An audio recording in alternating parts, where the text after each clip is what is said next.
Hey everyone, it's Katie. Welcome back to my channel. Today we're going to be playing with the Huda Beauty Desert Dusk palette. Now I love her first palette, the rose gold textured palette. I also love her liquid lips. So when I saw this was coming out, I have to say it was the most excited I've been for a new palette release all year.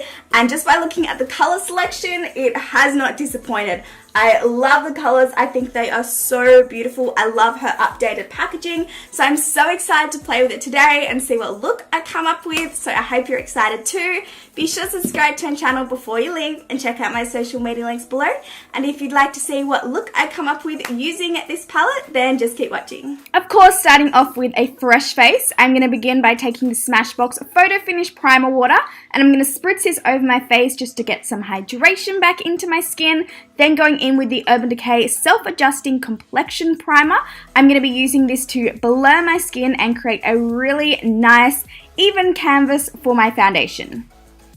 I'm also going to be taking the Makeup Forever Step 1 Radiant Primer on my Sigma 3D HD Kabuki brush, and I love this primer because not only does it brighten the skin, but it is also so cooling and soothing. I don't know, it just makes my skin feel so good.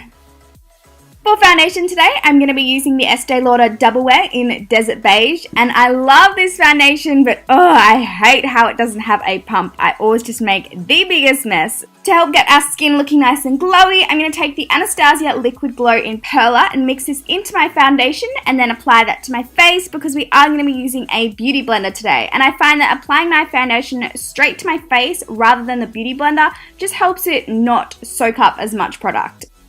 And I actually haven't used the Beauty Blender in a while because I've been using brushes, but after using it today, I just remembered how much I love it. Now moving on to concealer, I'm using the LA Girl Pro Conceal HD Concealer in Porcelain, and I'm applying this under my eyes, on my eyelids, and down the center of my face to brighten and highlight my face as well as to cover those nasty dark circles, and I'm blending this out with my Beauty Blender.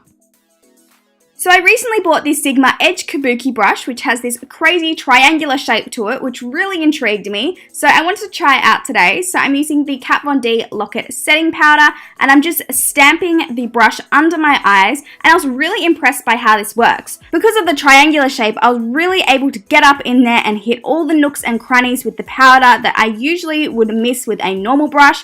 I did also try it on my eyelid, but I think I prefer a less dense brush for my eyelids, just because, you know, it's a sensitive area. But I think if you're someone who loves to bake, whether under your eyes or to clean up any contour, I think you'll love this brush. I'm picking up some of the Hourglass Ambient Lighting Powder in Ethereal Glow and just dusting this over my face to set those liquids into place. And what I love about this powder is it's so lightweight and it still gives your skin that glow to it. It doesn't make it too matte.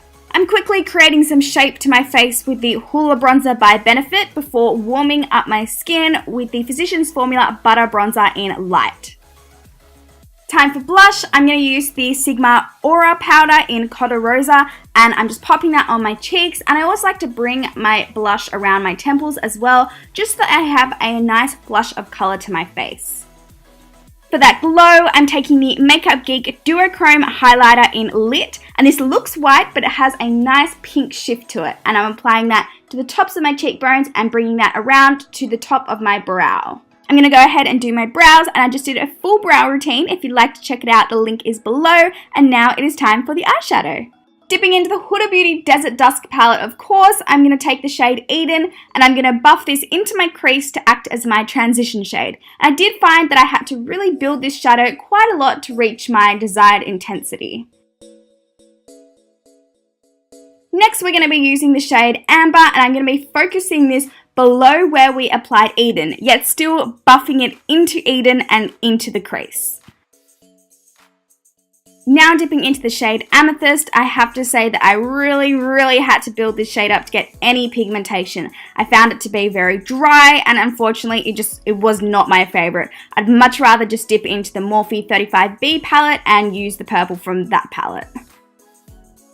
I decided to create a half cut crease, so I'm taking the IT Cosmetics Bye Bye Under Eye Full Coverage Concealer and I'm just carving out a half cut crease. Going back into Amethyst, I spritzed my brush and I used some glitter glue over that concealer to get some pigmentation from this product, and even then I was still really packing on this shade. Yeah. And then just blending that purple shade out into the other shadows. I'm then picking up the shade Retrograde, which is a topper shadow, and I'm applying that with my finger over that purple shade to create that half cut crease look. Then going in with the shade Oud, I'm going to deepen up my outer corner and blend any harsh lines. I'm taking the Stila Magnificent Metals Glitter and Glow Liquid Eyeshadow in Diamond Dust on the Sigma Winged Liner Brush to carve out and define this half cut crease look. To finish off the eyeshadow, I'm going back in with Amber and smudging this under my lower lash line before going back in with Amethyst and really tucking this as close to my waterline as possible. To line my waterline, I'm taking the Marc Jacobs Highliner Matte Gel Eye Crayon in Grapevine before applying some mascara to my lashes.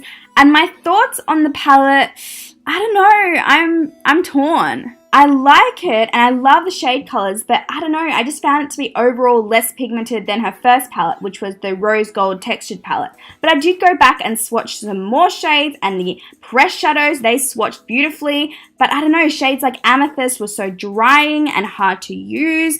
So I can see myself reaching for it, but at the same time I can't. I will definitely pick the Rose Gold Textured palette over the Desert Dusk. But I don't know, let me know your thoughts below in the comments, because I'd love to know which palette you prefer, if you've tried both, or just your thoughts in general of the Desert Dusk. I'm just quickly highlighting my brow bone and inner corner with that same Makeup Geek highlighter that we used on our cheeks. I thought it was only fitting that I used a Huda Beauty liquid lip, so I'm taking the shade Sugar Mama and applying this to my lips. And I love the formula of these liquid lips. I love the smell, I love the shade, I'm obsessed. I'm then just setting everything into place with the Urban Decay All Nighter Makeup Setting Spray, and then this is my finished look using the Huda Beauty Desert Dusk palette. I really hope that you enjoyed the video. Thank you so much for watching, and hopefully I'll see you in my next one. Bye guys!